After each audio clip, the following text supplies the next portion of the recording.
Good evening. The Halfway Tree Police are probing the circumstances that led to the death of a woman along Washington Boulevard in the vicinity of ALDINE Drive earlier today. Dead is 49-year-old Philantra Hay of Titcairn Valley, Red Hills, St. Andrew. Reports coming into our news center are that at approximately 6:28 a.m., Hay was walking along the boulevard when a motor vehicle hit her before speeding off. Citizens contacted the police, who then assisted Hay to the hospital, where she was pronounced dead. Anyone with information is being asked to contact the Halfway Tree Police at 876-926-8184, Police Emergency 119, or the nearest police station. In other news tonight, People's National Party President Mark Golding has called for Police Commissioner Major General Anthony Anderson to resign if he doesn't get crime under control in the next 60 days. Here is Colleen May with more on this story. As crime statistics revealed yesterday that 112 people were murdered in Jamaica over the first 23 days of 2022, People's National Party President and Opposition Leader Mark Golding is calling on the resignation of Police Commissioner Major General Anthony Anderson if he doesn't get crime under control in the next 60 days. There must be accountability for such poor performance in the critical area of our national security. Dr. Horace Chang's tenure as Minister of National Security has been an abject failure, leaving Jamaicans feeling frightened, hopeless, and in despair. He clearly cannot bring the vision, energy, and vigor and communication skills which that portfolio requires. We are therefore calling on the Prime Minister to relieve him of his duties in that portfolio and give someone else an opportunity to bring a fresh and hopefully more effective approach. Commissioner of Police Anthony Anderson is also hereby being put on warning. He is the main architect and promoter of the government's state of emergency strategy as an ongoing policing tool. No other commissioner of police before him has followed that unprecedented and what we regard as a dangerous path, abrogating the most basic and hard-won rights of Jamaicans in the name of ordinary policing. The constitutionality of his use of the states of emergency is in serious doubt. As I have already shown, there are other tools in the toolbox for him to use, and some others that the government needs to quickly deal with and address to provide him with, which should have been legislated for already.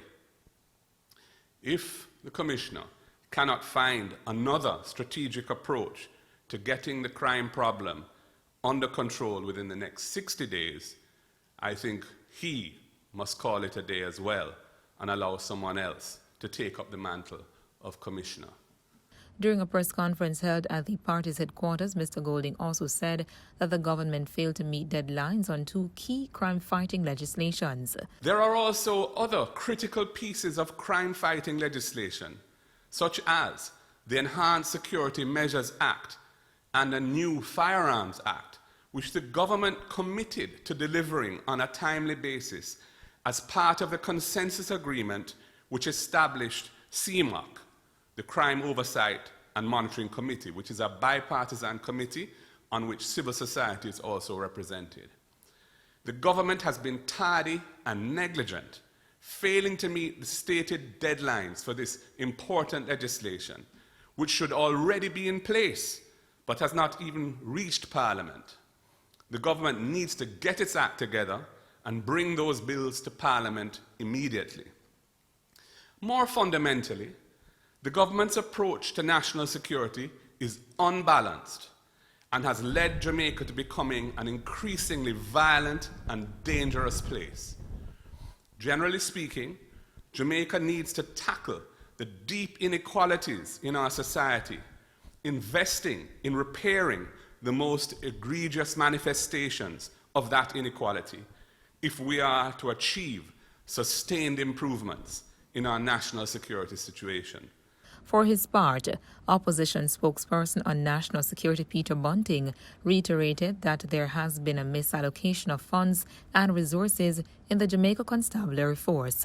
The massive infusion of financial resources into the Ministry of National Security, there was no net increase in the number of police officers.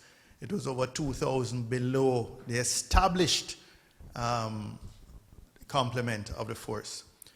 We made a point repeatedly that the high level of recruiting in the JDF, that increased the JDF by thousands, was really a misallocation of resources. The priority should have been to increasing the number of police officers who are trained in intelligence gathering, in doing criminal investigations, and in preparing cases for prosecution.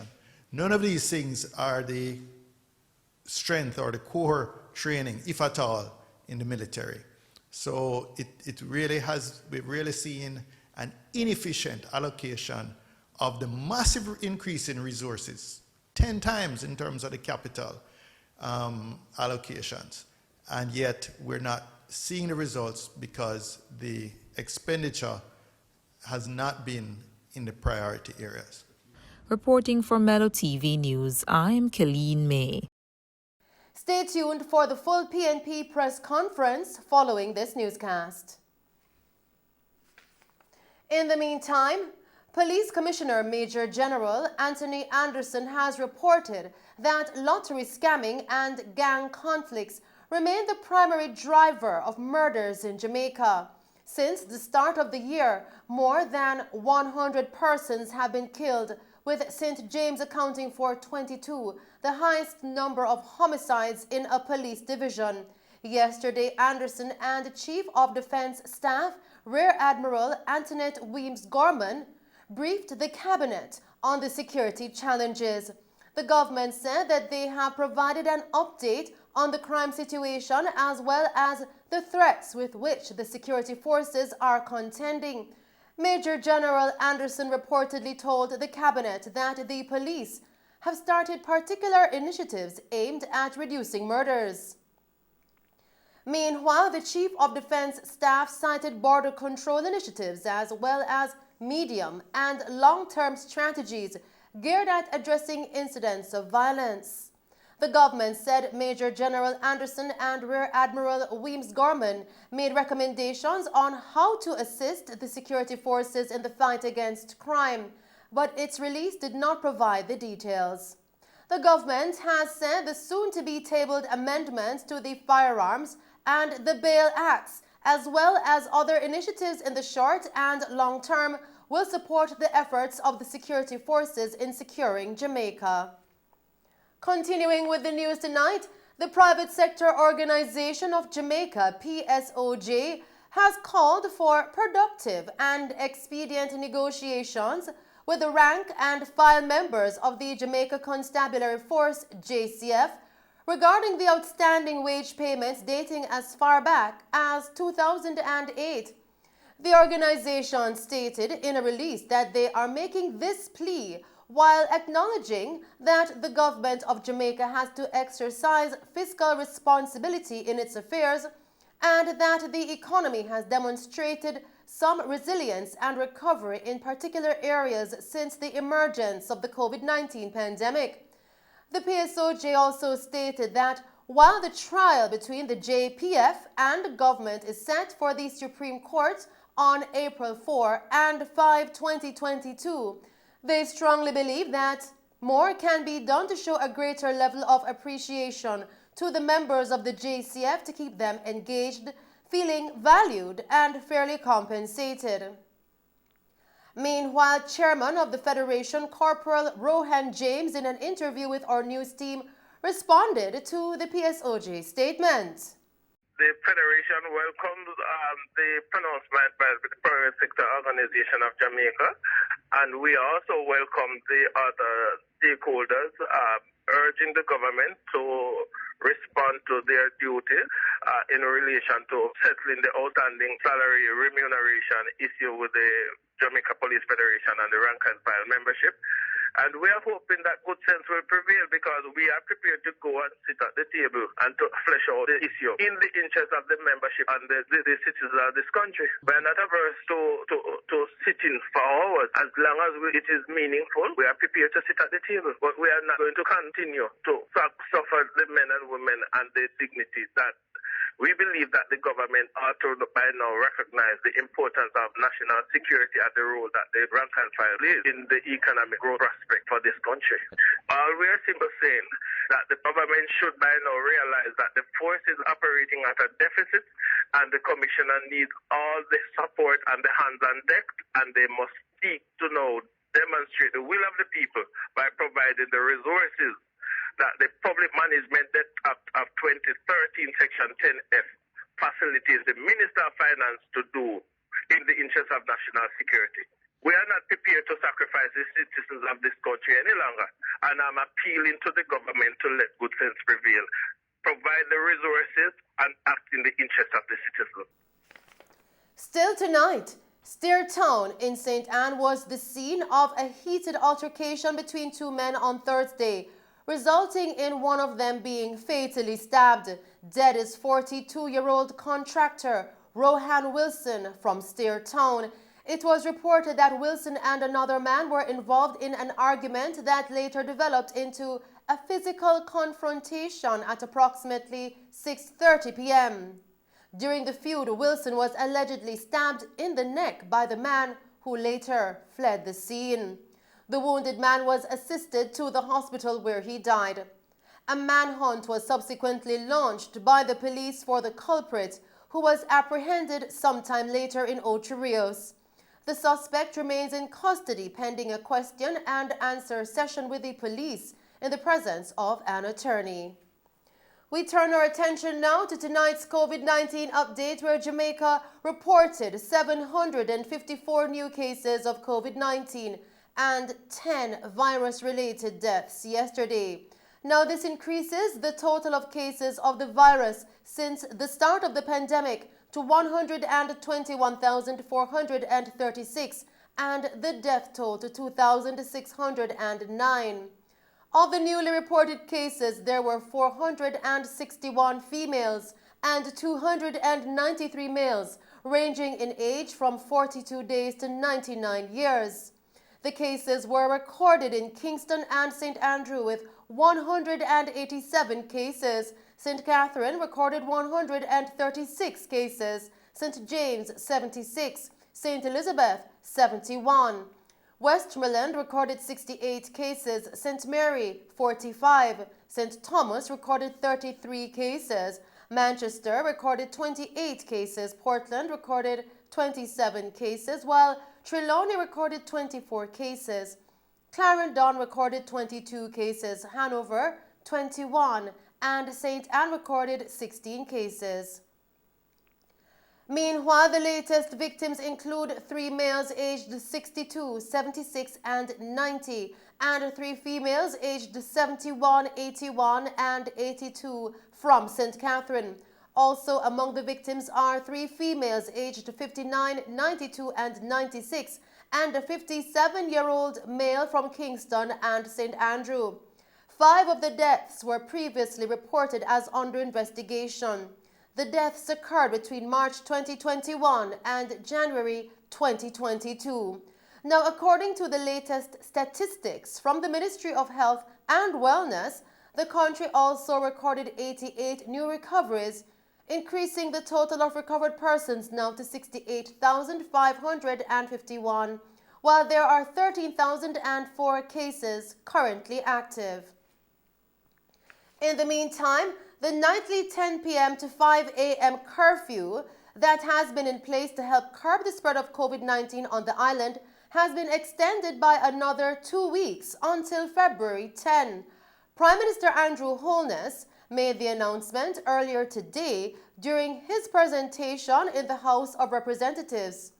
The measure was set to expire on January 28 and has now been extended in light of the country continuing to record hundreds of new coronavirus cases daily, with a positivity rate of nearly 50%. Both are driven by the highly transmissible Omicron variant of the virus. Continuing with the news tonight, the World Health Organization's Director General, Dr. Tedros Ghebreyesus, yesterday warned that conditions remain ideal for more coronavirus variants to emerge, and it's dangerous to assume the Omicron variant is the last one or that we are in the end game. On average, last week, 100 cases were reported every 3 seconds, and somebody lost their life to COVID-19 every 12 seconds. Since Omicron was first identified just 9 weeks ago, more than 80 million cases have been reported to WHO, more than were reported in the whole of 2020.